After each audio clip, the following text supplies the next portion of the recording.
नमस्कार साथियों। जय हिंद। आइए बात करते हैं। आज हम भी आए आपके लिए, सभी के लिए। जैसा कि आप सभी जानते हो कि बहुत ज़्यादा इस टाइम पे जो करंट में मसला है वो है यूपीपीसीएस एग्जाम का, साथ ही साथ आरओ और एआरओ का, समीक्षा अधिकारी या सहायक समीक्षा अधिकारी की। आज हम आपसे बात करने वाले हैं, शुरू से लेकर के लास्ट तक की सारी अपडेट के बारे में बात करेंगे। किस तरीके से एग्जाम की नोटिफिकेशन आई, एग्जाम क्यों नहीं हुआ, एग्जाम की लगातार डेट क्यों बदली गई, पूरी 2024 की 24 पूरी रेत की तरह चली गई हाथ में से। सबसे बड़ी दिक्कत आ गई कि आज 10 नवंबर और 11 नवंबर को क्यों सभी पीसीएस अभ्यर्थी, सभी छात्र आपके प्रयागराज आयोग के सामने धरना देने जा रहे हैं, महा आंदोलन के लिए जा रहे हैं। ऐसी क्या कंडीशन बनी, आज हम उसके बारे में बात करेंगे। 2023 के आरओ एआरओ एग्जाम के बारे में बात करेंगे, क्यों एग्जाम हुआ और वो कैंसिल हो गया।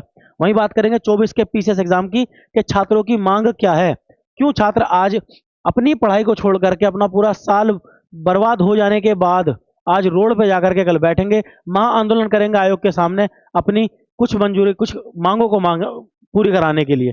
क्या है वो सारी, आइए हम देखते हैं। क्रम से सुनेंगे सारी बातों को, सारा अपडेट आपके लिए है। जीरो से शुरू करूंगा और लास्ट तक बताऊंगा। और सबसे पहले मैं बात करूंगा आपसे समीक्षा अधिकारी या सहायक समीक्षा अधिकारी की। अगर मैं बात करूं किस किस की बात करने वाले हैं, सबसे बड़ी बात है एग्जाम डेट क्या थी, एग्जाम क्यों नहीं हो पाया, पैटर्न में क्या बदलाव करने की बात चल रही है, नया पैटर्न क्या है, या फिर एक शब्द बड़ा ज्यादा वायरल इस टाइम पे है या फेमस है, वो है नॉर्मलाइजेशन। उत्तर प्रदेश के सबसे हाईएस्ट रैंक के एग्जाम में भी अगर नॉर्मलाइजेशन आती है तो उसकी दिक्कत क्या है। नॉर्मलाइजेशन को लेकर के बच्चे या अभ्यर्थी जो प्रोटेस्ट करने जा रहे हैं, जो महा आंदोलन करने जा रहे हैं, उसका कारण क्या है, इसके फायदे, इसके नुकसान क्या है। साथ साथ बात करेंगे कि आने वाला एग्जाम अब कब हो रहा है। बात यह नहीं है कि एग्जाम कब हो रहा है, बात है कि एग्जाम हो कैसे रहा है। बड़ी बात यह है कि एग्जाम हो कैसे रहा है, उस पर बात करेंगे। आइए हम बात करते हैं। इसी क्रम में सबसे पहले आता है हमारा आरओ एआरओ, जिसको हम समीक्षा अधिकारी या सहायक समीक्षा अधिकारी का एग्जाम कहते हैं। उत्तर प्रदेश लोक सेवा आयोग के द्वारा कराया जाने वाला सेकंड हाईएस्ट एग्जाम होता है। सबसे ऊपर लोक सेवा आयोग का एग्जाम होता है पीसीएस का, उसी में आरओ आरओ का भी रैंक सबसे ऊपर होती है। ये राज्य के सबसे प्रतिष्ठित एग्जाम है। अगर मैं आपसे बात करूं, 2023 का नोटिफिकेशन आया, नोटिफिकेशन के जैसे ही एग्जाम भी कराया गया।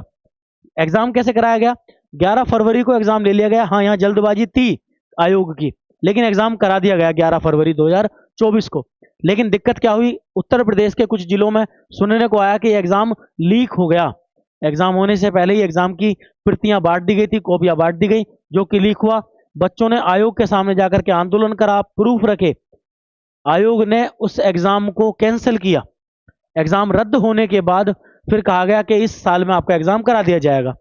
और कुछ समय बाद नोटिफिकेशन निकाली कि एग्जाम आपका 22 दिसंबर और 23 दिसंबर को 2 दिन में होगा। और 2 दिन का मतलब क्या होता है कि पहले 11 फरवरी में एक दिन में एग्जाम हुआ था, और दोबारा में कर दिया गया कि एग्जाम आपका 2 दिन में होगा।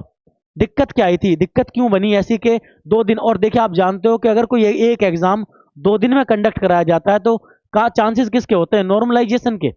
दोनों एग्जामों का लेवल बराबर रखना है, किसके लिए, नॉर्मलाइजेशन से। पूरे भारत के अंदर कोई सा भी ऐसा राज्य है, लोक सेवा आयोग नहीं, जो नॉर्मलाइजेशन को यूज करता हो। उत्तर प्रदेश सबसे बड़ा सूबा, सबसे बड़ी जनसंख्या का, सबसे बड़ी आबादी का, उसके अंदर सबसे ऊंचा एग्जाम सिविल सर्विस का, जिसमें नॉर्मलाइजेशन लाया जाए। ये बहुत बड़ी विडंबना होती है आयोग की, बहुत बड़ी ये मिस्टेक। बात करेंगे हम पीसीएस 2024 के बारे में, तो नोटिफिकेशन हर साल की तरह वैसी आई जैसे चाहिए होती है, लेकिन एक जल्दबाजी इसमें भी देखी गई। नई साल के दिन 1 जनवरी को नोटिफिकेशन सरकार के द्वारा लाया गया, आयोग के द्वारा लाया गया, सरकार आयोग के द्वारा लाया गया कि आपका एग्जाम हम 17 मार्च को कराएंगे ही। हर कीमत पर आपका एग्जाम 17 मार्च को होगा। सभी अभ्यर्थी पर सही थे कि चलो एग्जाम 17 मार्च को हो जाएगा, जैसे कि लगातार हर साल होता हुआ आया, पहले से जब से शुरू हुआ तब से ही होता हुआ आया कि भाई एक दिन में एग्जाम होता है, 2 पेपर होते हैं, पेपर 1 पेपर 2, आराम से हो जाते हैं, कोई ऐसी दिक्कत नहीं होती। लेकिन बड़ी दिक्कत कब बन के आई, बड़ी दिक्कत बनी जब जब एग्जाम हुआ ही नहीं। 17 मार्च बोल दिया गया लेकिन एग्जाम हुआ नहीं। कारण आया कि एग्जाम हुआ क्यों नहीं। एग्जाम ना होने का रीजन आप सभी को पता है कि उत्तर प्रदेश में कांस्टेबल एग्जाम कराया गया था। उत्तर प्रदेश पुलिस के कांस्टेबल भर्ती कराई गई 17 और 18 फरवरी 2024 को, जो कि पेपर क्या हो गया था, जो पेपर हुआ लीक, और लीक होने की वजह से उसको री एग्जाम बच्चों के द्वारा मांगा गया, बहुत बड़ा आंदोलन किया गया। और एग्जाम लीक होने की वजह से उत्तर प्रदेश सरकार के द्वारा एक कानून, एक अधिनियम बनाया गया कि लीक होने पर पेपर के हम क्या सख्तियां बरतेंगे। वो सख्तियां सारी बताई गई, जिसमें आपका 1 करोड़ तक का जुर्माना, आजीवन कारावास, या कॉपी में हेर फेर, कॉपी जांच में हेर फेर करने के लिए 5 लाख, 10 लाख, 10 साल की, 5 लाख की पनिशमेंट, ये सब रखी गई। लेकिन इनमें सबसे बड़ा चेंज जो सरकार के द्वारा करा गया, इस कानून के द्वारा वो ये था कि अगर किसी एग्जाम में 5 लाख से ज्यादा अभ्यर्थी फॉर्म भरते हैं या अपना अप्लाई करते हैं तो एग्जाम आपका 2 शिफ्ट में या कई शिफ्ट में करा जाएगा। और उसी चीज को उत्तर प्रदेश के उस एग्जाम में लगाया गया जो पीसीएस का एग्जाम 2024 में होना था। अगर देखा जाए तो फॉर्म अप्लाई जो करे गए वो लगभग 6 लाख थे, लगभग अंदाजा बताऊं तो 5,80,000 के आसपास थे, जो कि 5 लाख से ऊपर जाती है डिजिट। और कहा गया कि भाई 5 लाख से ऊपर गई है तो एग्जाम 2 शिफ्ट में होगा। और 2 शिफ्ट का मतलब होता है कि 2 शिफ्ट का मतलब है नॉर्मलाइजेशन।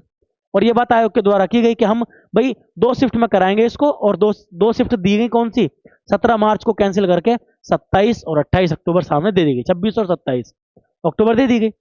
अक्टूबर का वेट भी किया गया, लेकिन अपोज किसका कराया गया, नॉर्मलाइजेशन का।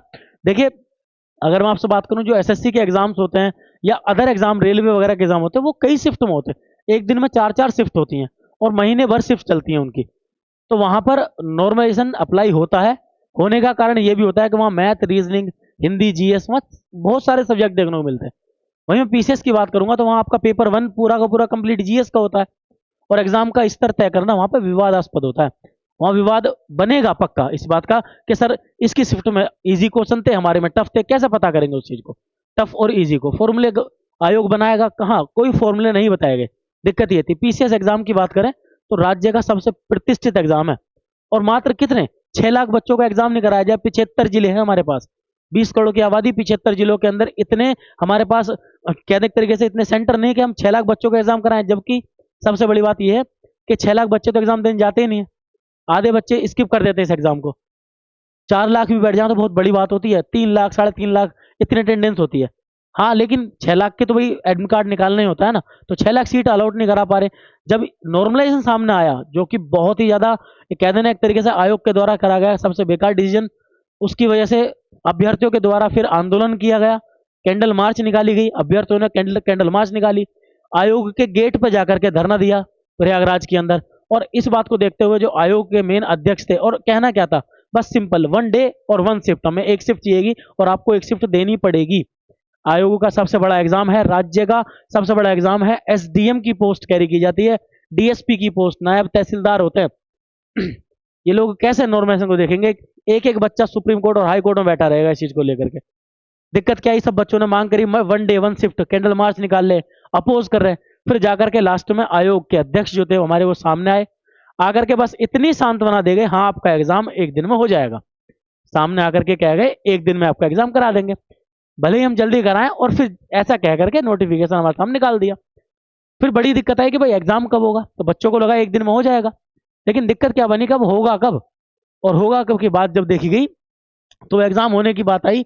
जब नोटिफिकेशन निकाला गया था तो कहा गया कि 27 अक्टूबर को तो नहीं होगा एग्जाम, ये हम क्या करते हैं इसको स्थगित कर देते हैं और आपका एग्जाम जो दिसंबर माह आ रहा है उसके आधे तक हम ले लेंगे। लेकिन आयोग ये भूल चुका था कि हमने एक नोटिफिकेशन और निकाला हुआ है आरओ और एआरओ का, जो 23 और 22 दिसंबर को कराना है। तो आधे में आप कैसे दो, मतलब 15 दिन के अंदर अंदर आप 2 राज्य के सबसे बड़े एग्जाम करा दोगे। आयोग इस बात को भूल चुका था। लेकिन लड़ाई इस बात की, चलो दिसंबर हमसे बोल दिया गया है, अभ्यर्थी हम और आप लोग सोचने लगे कि भाई 1 दिन में हो जाएगा पेपर। और सबसे बड़ा विवाद बना जब 5 नवंबर को ये आपका नोटिफिकेशन सामने आया। इसमें विवादास्पद थी क्या, 7 तारीख और 8 तारीख दिसंबर की, जिसमें कहा गया कि 2 सत्रों में आपका एग्जाम कराया जाएगा। और जहां 2 तारीख आ जाती हैं, 2 डेट दे जाती हैं, 2 सत्र कहे जाते हैं, सिंपल है कि आयोग तैयार है एग्जाम में नॉर्मलाइजेशन लाने के लिए, जो अभ्यर्थियों को कतई बर्दाश्त नहीं है। ये सबसे बड़ा विवाद का कारण बनेगा और सारी भर्तियां सुप्रीम कोर्ट और हाई कोर्ट में लटक जाएंगी। इसी बात को लेकर के सारे अभ्यर्थी परेशान, सभी ने आंदोलन भी किया, लगातार कर रहे हैं। कल 11 तारीख 11 बजे प्रयागराज आयोग के गेट नंबर 2 और 3 पर कल महा आंदोलन सभी छात्रों का होने वाला है। हम भी उसमें डायरेक्ट और इनडायरेक्ट शामिल हैं और आप भी शामिल हो, क्योंकि अगर इस बार अगर ये लग जाता है नॉर्मलाइजेशन तो ये कभी खत्म नहीं होगा और ये विवाद बना ही रहेगा। दिक्कत यही बनेगी सामने जाके। ये पूरा लगातार आंदोलन हो रहा है जो देश के राज्य का भविष्य, सबसे बड़ा बात है कि राज्य के सबसे ऊंची पोस्ट के जो अभ्यर्थी हैं वो लोग सड़कों पे बैठे हुए अपना एग्जाम छोड़ के। सबसे पहले तो 1 साल खराब करी और अब सड़कों पे तख्ती लेकर के खड़े हो जाओ बस ये मांगने के लिए कि 2 शिफ्ट में नहीं चाहिए हमें, 1 शिफ्ट में कराओ। 6 लाख सीट नहीं करा पा रहे, राज्य 6 लाख सीट अलॉट नहीं करा पा रही है। रोड पे खड़े रहो, ये अधिकारी हैं जिनको अपना खुद के ऑफिस में जाकर राज्य जिले को संभालना है, एक पूरे हिस्से को संभालना है जिले के, वो लोग पहले क्या करेंगे? उनको पहले रोड पे बैठना पड़ेगा, मांगो भीख। यही रह गया है राज्य के अंदर। सबसे बड़ी दिक्कत तो ये है ना, जो अधिकारी बनने जा रहा है उसको पहले रोड पे बैठना पड़ेगा, ये नियम बनने वाला है। और बड़ी बात तो क्या है कि 6 लाख सीट क्यों अलॉट नहीं हो पा रही, हम बताते हैं आपको। 2021 के अंदर कोरोना की सेकंड वेव आई थी, सबको पता है। और उस सेकंड वेव के अंदर राज्य के अंदर पंचायत चुनाव कराए गए थे। यहाँ 6 लाख के अभ्यर्थी हैं, यहाँ पर 77,000 ग्राम पंचायत सदस्यों के इलेक्शन करा दिए गए थे, जिसमें 20 करोड़ जनसंख्या ने वोट डाली। वोट भी आराम से डल गई, मतदान आराम से हो गया, रिजल्ट भी बहुत अच्छा आ गया, गांव के प्रधान भी बन गए। और कोरोना की सेकंड वेव, आप देखें वोटिंग, देखना मास्क लगा करके वोटिंग की गई थी, ये सामने वोटिंग हुई। और इलेक्शन का जिस डेट को इलेक्शन होने थे उस डेट को इलेक्शन भी हुए, रिजल्ट भी आया कोरोना के मिड वेव के अंदर। लेकिन आज के टाइम पर कोरोना का इतना खौफ कहां रहेगा? कुछ भी नहीं है। उसके बाद भी 6 लाख 20 करोड़ की जनसंख्या, इतना बड़ा क्षेत्रफल, इतने स्कूल होने के बाद 75 जिले। विवादास्पद बताता हूं आपको क्या चीज है ये है कि 41 जनपदों में ही करा पाएंगे हम एग्जाम। लो, 41 जनपदों में एग्जाम अलॉट हुआ है। मतलब आज भी राज्य हमारा इस बात में पीछे है कि हम 75 राज्यों में पीसीएस एग्जाम का सेंटर नहीं बना पा रहे। और उसको 2 शिफ्ट में जा रहे, मात्र 6 लाख बच्चे, 15 लाख 12 लाख बच्चे हैं आरओ में, उनका कैसे करा दोगे आप 6-6 लाख का? फिर लीक होगा पेपर, फिर दिक्कत बनेगी। लेकिन भैया अब दिक्कत क्या आती है ना, कि दिक्कत अधिकारियों को बैठा दो अपने, तो लेकिन होना है अपना, जरूर होना है।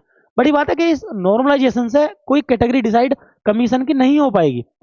और अगर होगी तो वो विवादास्पद होगी, कैसे बता पाएंगे मेरा एग्जाम? सबसे बड़ी बात क्या है, हमारा जो पेपर 2 होता है सी सेट का, वो पूरा का पूरा जो सी सेट, उसमें 33% मार्क्स चाहिए होते हैं। सिंपल 100 क्वेश्चन आते हैं, 33 कर दो, क्वालिफाइंग नेचर का है। इसमें कैसे आप नॉर्मलाइजेशन लगा दोगे कि इसका क्वालिफाई उसका नहीं क्वालिफाई? 33 मार्क्स हमको लाने होते हैं उसमें। तो एक बार देखा तो जाए कि क्या चीज है क्या नहीं है, फॉर्मूले बना दिए जाएंगे, उन्हीं को लेकर के फिर विवाद में खड़े रहो। एक बच्चा भी अगर सुप्रीम कोर्ट पहुंचेगा, पूरी भर्ती रद्द, पूरी भर्ती रुक जाएगी, पेंडिंग हो जाएगी। क्लियर विजन नहीं। मार्च से लेकर के दिसंबर तक आयोग क्या कर रहा था? खाली बैठा हुआ था। ये यूपी पुलिस का एग्जाम करा रहा था। यूपी पुलिस के एग्जाम में आयोग का क्या मतलब है? कुछ मतलब नहीं आयोग का। फिर तब से क्या कर रहा था आयोग? कुछ नहीं कर रहा था, बस यही। और अब सबसे बड़ी बात जो आंदोलन में हुई है, वो सुप्रीम कोर्ट का डिसीजन, जो अभी सुप्रीम कोर्ट की संवैधानिक पीठ के द्वारा ये बात कही गई कि बीच रास्ते में आप लोग नहीं बदल सकते फैसले।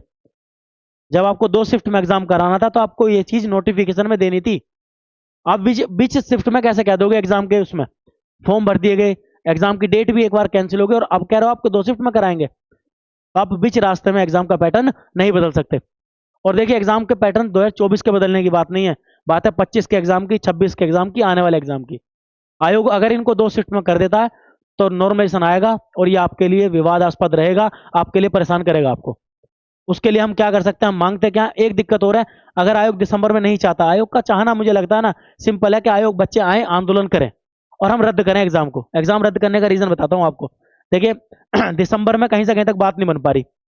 जनवरी फरवरी उत्तर प्रदेश प्रयागराज में महाकुंभ का आयोजन है, सारा महकमा वहां बिजी हो जाएगा, तो एग्जाम वैसे नहीं हो पाएगा। फरवरी के लास्ट और मार्च में होते हैं बोर्ड के एग्जाम 10th 12th के, तब भी आयोग कह देगा कि हम पीछे हैं, और अप्रैल 2025 में जाकर के 24 का एग्जाम होगा। और आयोग इस बात को चाहता है कि बच्चे आंदोलन करें, और आंदोलन होगा। उसका सिंपल रीजन आपके सामने है। वोट वी वांट से बात करूंगा। हम लोगों ने ट्विटर पे ट्रेंड कराया, पूरी दुनिया में 5वें नंबर पर ट्रेंड हुआ यूपीपीसीएस, और इंडिया में पहले नंबर पर। डोनाल्ड ट्रंप भी पीछे थे, प्रेसिडेंट की बात करूं मैं, यूपीपीसीएस के बाद। आयोग को दिख रहा है कि क्या चल रहा है क्या नहीं, फिर भी भाई बस लास्ट डिसीजन यही है कि भाई 1 डे 1 शिफ्ट हमारी मांग है, कि हम 1 शिफ्ट लेकर रहेंगे, सिंपल सी बात। और उसके लिए क्या है, 11 नवंबर तय किया। जो आसपास के अभ्यर्थी हैं सब लोग जा रहे हैं, सब लोग करने लगे हुए हैं आंदोलन। हम लोग भी यहाँ से सपोर्ट करते हैं पूरा, जैसे भी लगता है, जिस तरीके से सपोर्ट कर पाएंगे पूरा करेंगे। और एक ही मांग है कि 1 डे 1 शिफ्ट, 1 शिफ्ट में एग्जाम होगा। ये राज्य का सबसे बड़ा एग्जाम है, प्रतिष्ठित एग्जाम है, प्रतिष्ठित पोस्ट के लिए होता है, कोई छोटा मोटा एग्जाम नहीं है कि कैसे भी करा दो इसको। राज्य के सबसे बड़े अधिकारी चुने जाते हैं इसमें। तो सभी से हमारी अपील, सभी से दरख्वास्त कि जो इस एग्जाम के लिए आगे जाने वाले हैं, जो भी एग्जाम देंगे, ये आपके लिए है, आप लोग सभी तैयार रहें। कल प्रत्यक्ष तरीके से, अप्रत्यक्ष तरीके से, जैसे भी हो सके इस आंदोलन का हिस्सा बने, इस महाआंदोलन में पार्टिसिपेट करें, क्योंकि ये आपके लिए आंदोलन होने जा रहा है। और आयोग को इस बात को बताना होगा कि हम एक ही शिफ्ट में, एक ही दिन में एग्जाम इसका कराएंगे। मिलते हैं हम अगली अपडेट के साथ। कल क्या हुआ क्या नहीं हुआ, क्या डिसीजन आया, आपको बताएंगे। तब तक के लिए जय हिंद।